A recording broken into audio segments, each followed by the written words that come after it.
JT Crowley is Talking Books. On the show, you'll hear from emerging talent and seasoned veterans from around the world.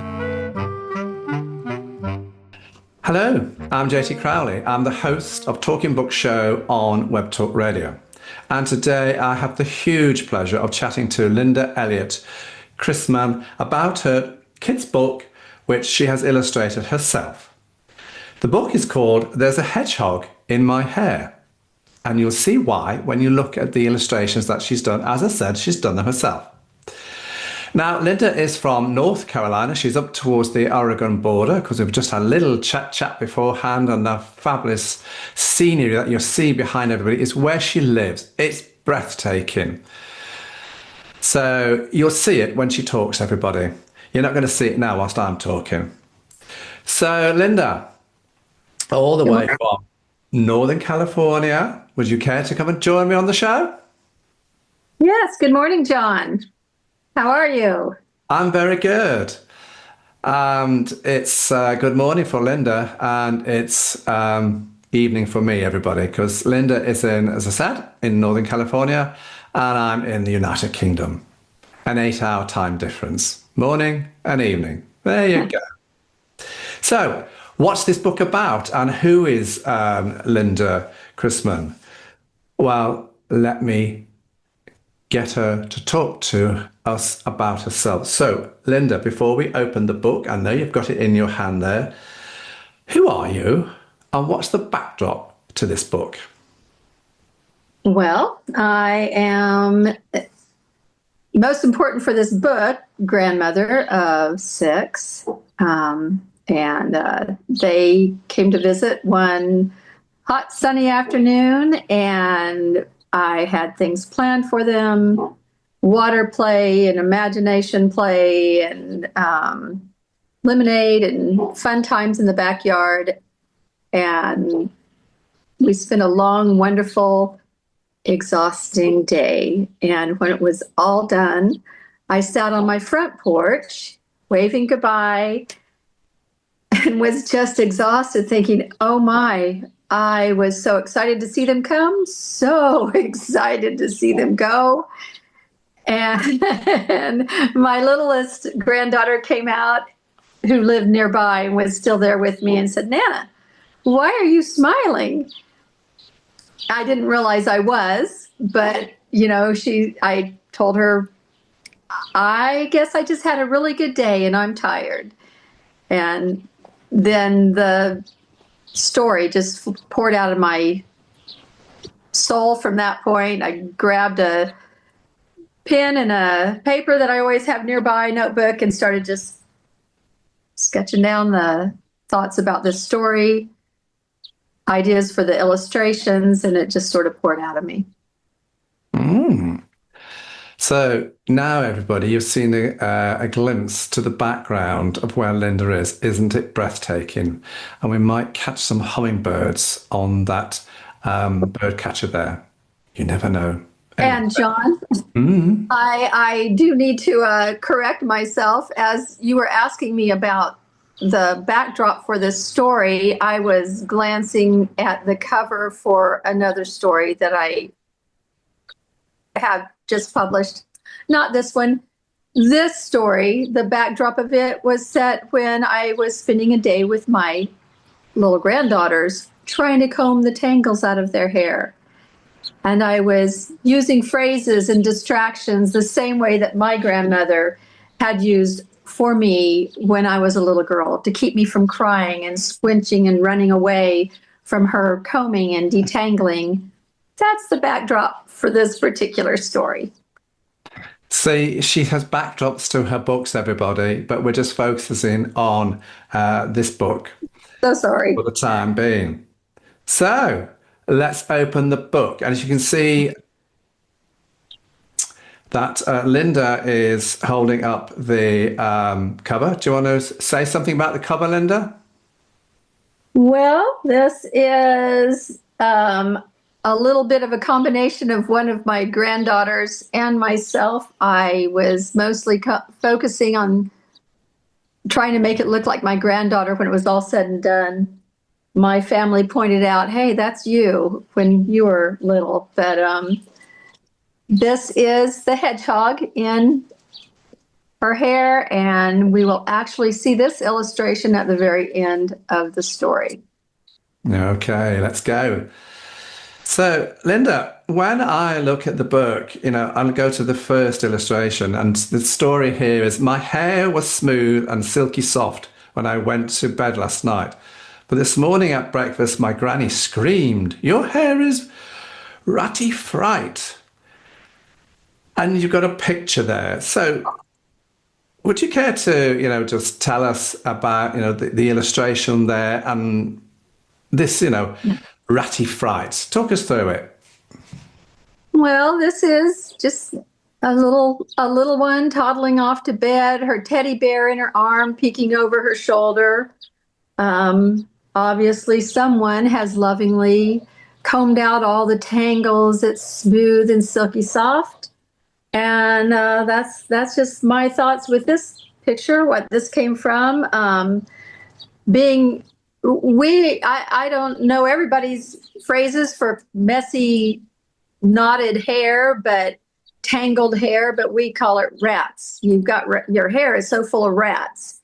And that's back in the 60s, they had these rat tail combs. The women would rat their hair to get those big bouffant styles. So they would rat their hair and basically cause tangles and puffs in their hair. And so when somebody has ratty hair, they've got tangles. But it started out, her hair was nice and smooth. And and everybody, if we look at the next page, and it's got, so the story is, then Gran said, "Child, your hair is wild." So, Linda, talk me through this page here and the illustration there. I think this may be one of my favorite of the illustrations. I don't know how many have played with tree frogs, but a tree frog is a wonderful critter for a child to discover. They have these little sticky suction cup hands and little fingers. And one day I was in the house, one of my sons came up and held his hand out to me. Mommy, look what I found. And there was this little bright tree frog sitting on his hand, and all of a sudden it jumped up and splatted, clung on to right in the middle of his forehead. And we all thought that was so funny. So then it hopped again and got stuck in his hair. So I believe, Linda, that the next illustration has got the frog on it. So, okay. Do you want to show us that one? There it is.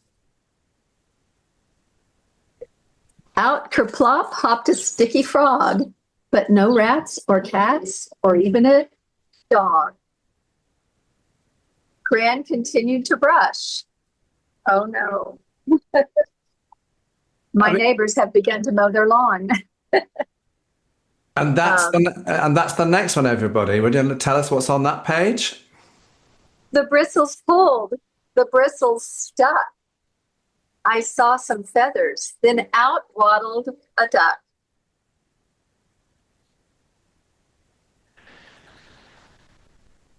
I just tried to find the most absurd little critters to crawl out of somebody's hair as possible. You sure have, because the next one is a giraffe. But I have to say, it's wonderful, the birds flying around you and your dog walking on the veranda. Oh, he is out. Yeah.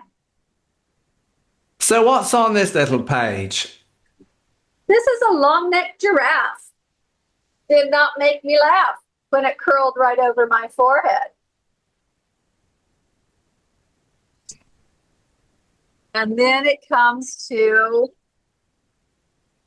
there was nothing that tickles when a hedgehog with prickles did a somersault over my nose. One of my granddaughters actually has a little hedgehog. One of my sons at the time I wrote this had a hedgehog, and they're not indigenous to the United States. So we get them at pet stores. And I think they're the cutest little things ever. So we've had a lot of fun having them as pets. Oh. And the next one, you've got, what's the next illustration you've got? The bristles pulled and Gran hollered scat. Then out ran an ocelot chasing a rat, and its whole family too. Gran declared finally, we are rid of this zoo. That's what they thought. I mean, have you enjoyed fun creating this book? Did I what? Have you, was it fun for you to write this book with your grandchildren? Was wonderful. It was, I love talking in rhymes because I think that stimulates a child's brain. They learn without teaching them. This is a rhyme. All the boring flashcards and things. When you're playing with them and you make sounds and make references and you keep it silly, kids learn so fast. They just eat it up. And so with my kids and my grandkids, I've always turned every experience into something silly and fun. And I just naturally gravitate towards talking in rhyme. Oh, look, what's the time? This is sublime. The kids laugh and then they join in. Recently, we were on a road trip from California to Kansas. We started singing The Ants Go Marching One by One, that old children's song. Keeps them busy for a while, keeps them from squabbling.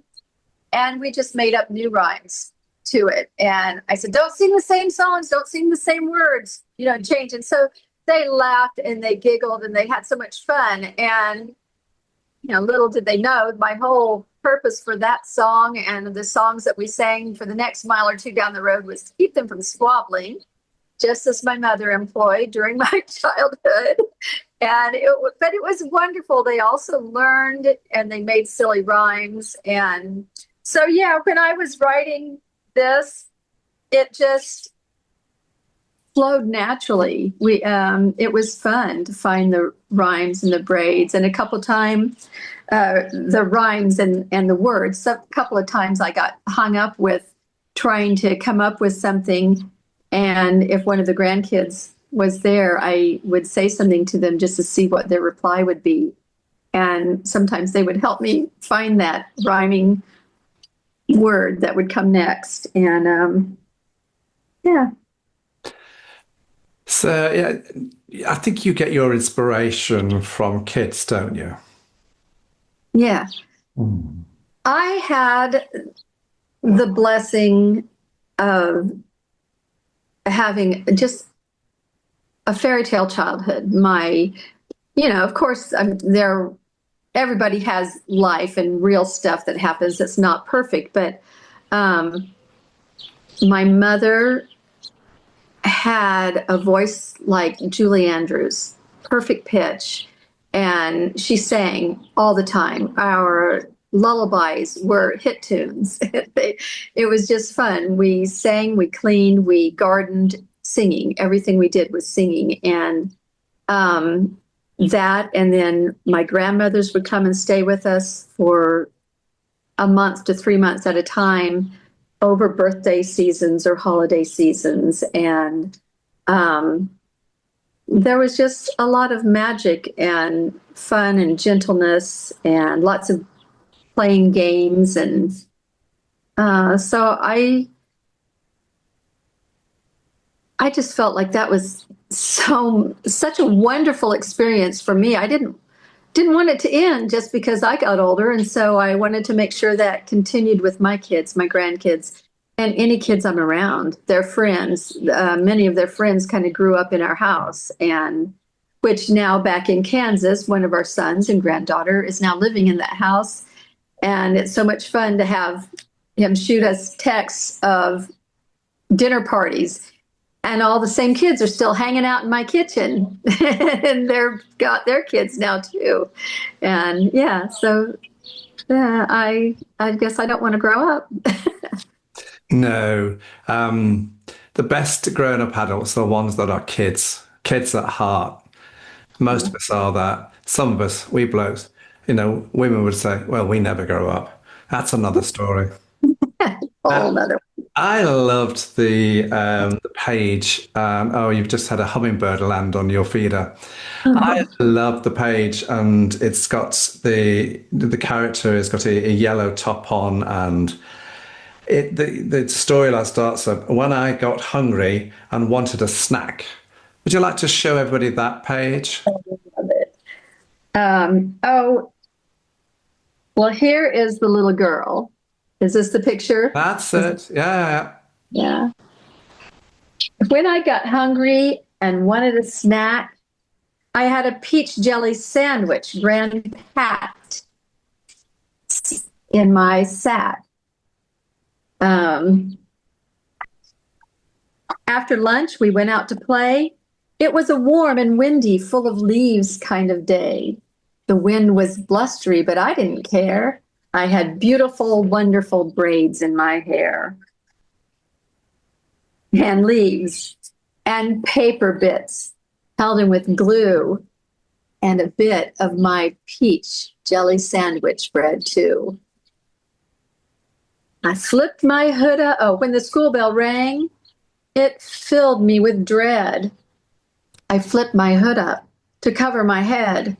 My braids were tight. Not a rat was in there. But dear, oh dear, Gran, there's a hedgehog in my hair. Isn't it a sweet story, everybody? And that is the book that Linda has illustrated and written. Now, what age range would you say the book is for? Oh, 3 to 9-year-olds. I was actually quite surprised. I had my book with me. I was traveling. I was at an airport, and the flights were delayed, and there was a family there with 5 kids. And the little girl, the others were boys, the little one was getting restless, and Mom was trying to comb through her hair. And I asked if she would mind if I read them a book I had written. And I showed it to her. She says, oh, no, that would be fine. We love books. So I read it, and I was quite surprised that the 9 and 10-year-old sons were the two that kept scooting closer and closer, and really enjoyed it. So I would say the 4 to 10-year-old age range. I thought so. Yeah.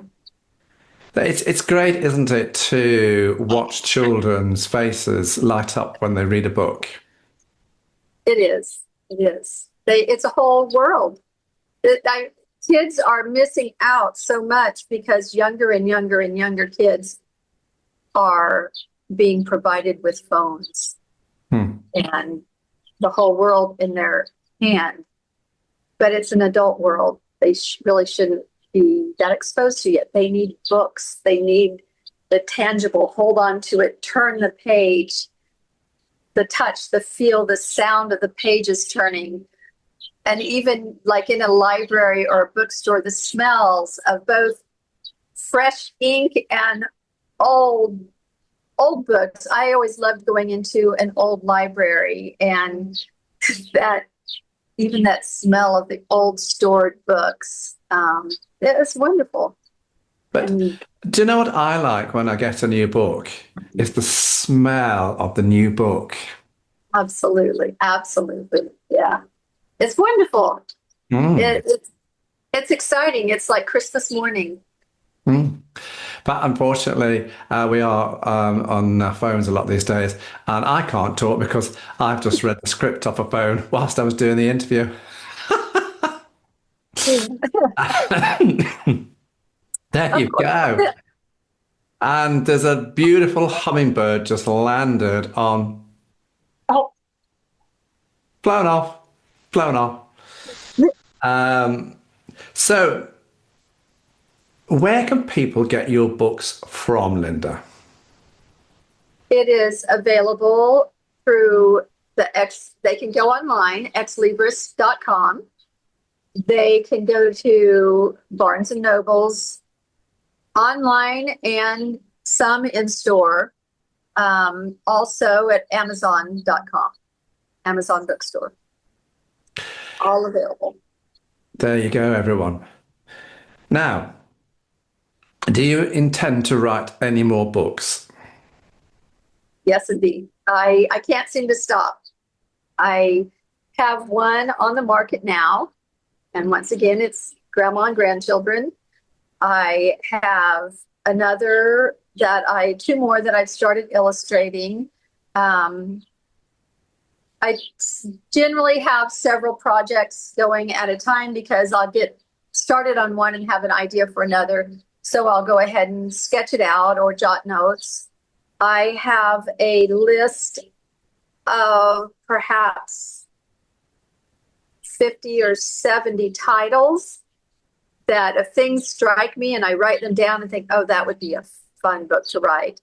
Not just children's books, but moving on, well, not just younger children's, moving on up to older kids' chapter books. And then also for the adult world, I've got one started, not fully fleshed out, but yeah, I will be writing until I die. So yeah.